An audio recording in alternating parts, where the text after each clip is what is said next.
হরে কৃষ্ণ, রাধে রাধে। মৌমিতা পরিবারে আপনাদেরকে জানাই অনেক অনেক শুভেচ্ছা ও অভিনন্দন। আজকের আলোচ্য বিষয়টি হচ্ছে পৌষ মাস চলাকালীন এই প্রাণীগুলি যদি বাড়িতে আসে তাহলে জীবনে কি পরিবর্তন আনে। শ্রোতা বন্ধুরা, আজকের এই ভিডিওটি আপনারা প্রথম থেকে শেষ পর্যন্ত মনোযোগ সহকারে শ্রবণ করুন। আপনারা কিন্তু অনেক কিছুই জানতে চলেছেন। সনাতন হিন্দু ধর্মের অপার মহিমায় ভরা প্রতিটি মাসের এক বিশেষ তাৎপর্য রয়েছে, আর সেই সব মাসের মধ্যে পৌষ মাস এক অন্যতম স্থান অধিকার করে রয়েছে। এই মাস কেবল ঋতু পরিবর্তনের জন্যই নয়, এটি মানুষের জীবনে সৌভাগ্যের লক্ষণ, ঈশ্বরের সংকেত বোঝার এক পবিত্র সুযোগ। আমাদের শাস্ত্র পুরাণে বহু শতাব্দী ধরে বলা হয়ে আসছে, কিছু কিছু ঘটনা বা প্রাণীর আগমন নিছক কাকতালীয় নয়, বরং তা ভগবানের ইচ্ছা বা ভবিষ্যতের কল্যাণের পূর্বাভাস বহন করে। বন্ধুরা, আজ আমরা এক ধার্মিক বিষয় নিয়ে আলোচনা করতে চলেছি, যেখানে পৌষ মাসের কিছু নির্দিষ্ট প্রাণীর ঘরে আগমন কিভাবে আমাদের ঘর সংসারের সুখ, শান্তি, সমৃদ্ধিরও দ্বার খুলে দেয়। এই কথা কেবল বিশ্বাসের নয়, এর সঙ্গে জড়িয়ে আছে আমাদের সংস্কৃতি, প্রকৃতির প্রতি দায়বদ্ধতা এবং সমস্ত জীবের প্রতি করুণার শিক্ষা।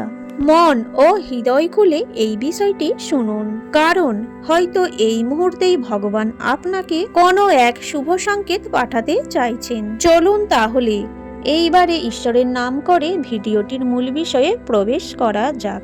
শাস্ত্র মতে প্রকৃতির সঙ্গে মানুষের জীবনের গভীর যোগ রয়েছে, আর এই যোগের অন্যতম বাহক হলো বিভিন্ন প্রাণী। বিশেষ করে পৌষ মাসের কিছু কিছু প্রাণীর আগমনকে খুবই শুভ লক্ষণ বলেই মনে করা হয়। প্রাচীন ধর্মীয় ব্যাখ্যায় বলা হয়েছে, এই প্রাণীগুলি শুধু শুধু আসে না, তারা সঙ্গে করে নিয়ে আসে লক্ষ্মীর আশীর্বাদ ও সংসারের সৌভাগ্য। এই ভিডিওতে এমন কয়েকটি প্রাণীর কথা বলা হয়েছে যাদের আগমন পৌষ মাসে আপনার বাড়িতে হলে তা আপনার পরিবার ও জীবনের জন্য অনেক সৌভাগ্য। প্রথমেই যে প্রাণীর কথা শাস্ত্রে উল্লেখ করা হয়েছে তা হলো গরু। গরুকে হিন্দু ধর্মে বলা হয় মা, কারণ তার শরীরে 33 কোটি দেবদেবতার বাস বলে মনে করা হয়। পৌষ মাসে চলাকালীন কোনো গরু যদি আপনার বাড়ির সামনে এসে দাঁড়ায়, বাড়ির আঙিনায় প্রবেশ করে অথবা খাবারের আশায় আসে, তাহলে তা অত্যন্ত শুভ।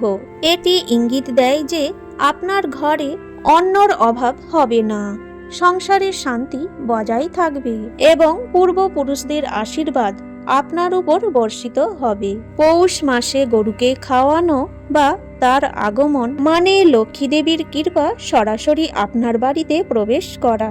বহু পুরাণে বলা হয়েছে, গরুর খুরের ধুলা যেখানেই পড়ে সেখানে পবিত্রতা ও সমৃদ্ধির জন্ম নেয়। এরপরে যেই প্রাণীর কথা বলা হবে সেটি হলো কুকুর। অনেকেই কুকুরকে সাধারণ প্রাণী হিসেবে দেখে থাকলেও ধর্মীয় দৃষ্টিকোণ থেকে কুকুরের গুরুত্ব অপরিসীম। কুকুরকে যমদেবতার দূত বলা হয়। পৌষ মাসে যদি কোনো কুকুর আপনার বাড়িতে এসে বসে, আশ্রয় নেয় বা খাবার চায়, তা অশুভ শক্তির নাশের সংকেত।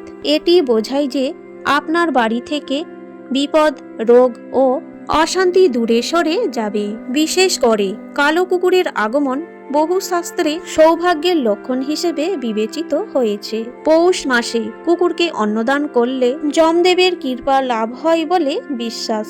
এরপরে তৃতীয় যে প্রাণীটির কথা বলবো সেটি হলো গৃহলক্ষ্মী টিকটিকি। সাধারণভাবেই অনেকেই টিকটিকিকে দেখলে ভয় পায় অথবা অশুভ ভাবেন, কিন্তু শাস্ত্র মতে টিকটিকি হলো সৌভাগ্যের বাহক। পৌষ মাসে যদি টিকটিকি আপনার বাড়িতে দেখা যায়, তাহলে সেটি ভবিষ্যতের সুসংবাদের ইঙ্গিত দেয়। চতুর্থ প্রাণীটি হলো বিড়াল। বিড়ালকে অনেকেই অশুভ ভাবলেও প্রকৃতপক্ষে বিড়াল হলো শক্তি ও সতর্কবার্তার প্রতীক। পৌষ মাসে যদি কোনো বিড়াল আপনার বাড়িতে এসে সন্তান প্রসব করে তা খুবই শুভ লক্ষণ।